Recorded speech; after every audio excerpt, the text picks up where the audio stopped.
সুজির নাড়ু। প্রথমে দেখো নারকেলটা কুড়ে নিলাম। দেখো এখানে সুজি আছে, এখানে আছে রুল ময়দা, এই যে, আর এর মধ্যে চিনিটা গুঁড়ো করে নিয়েছি মিক্সচারে, আর দেখো লবণ। প্রথমে দেব এই যে, প্রথমে দেব সুজিটা দিয়ে দিলাম, এই যে, তারপরে চিনিটা দিয়ে দেবো।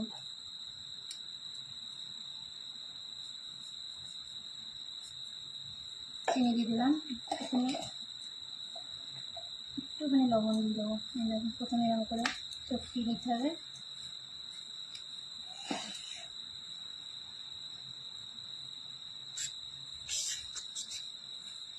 চটকিয়ে নেওয়ার পর ময়দা দিয়ে দিতে হবে।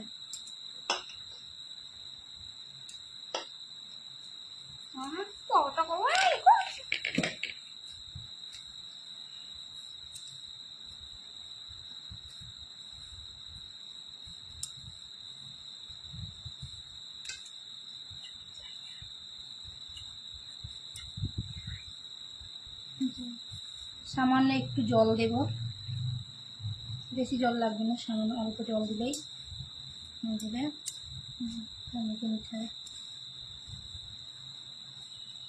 মাখা হয়ে গেছে, এরকম করে ভালো করে মাখতে হবে জিনিসটা। এই যে এবার রেডি হয়ে গেছে, এবার গোল গোল করে পাকিয়ে নিতে হবে।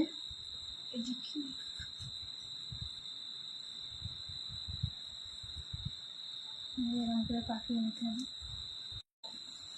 তেল গরম হয়ে গেছে, এবার এগুলো দিয়ে দেবো।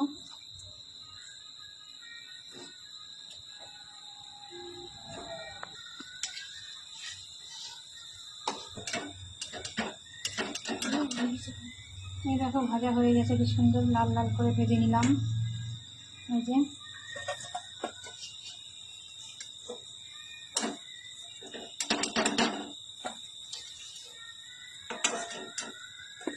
দেখাচ্ছে, ভাজা হয়ে গেছে অনেকগুলো, এটা এখনো ভাজা হচ্ছে। সুজির নাড়ু তৈরি, দেখো কত সুন্দর হয়েছে দেখতে।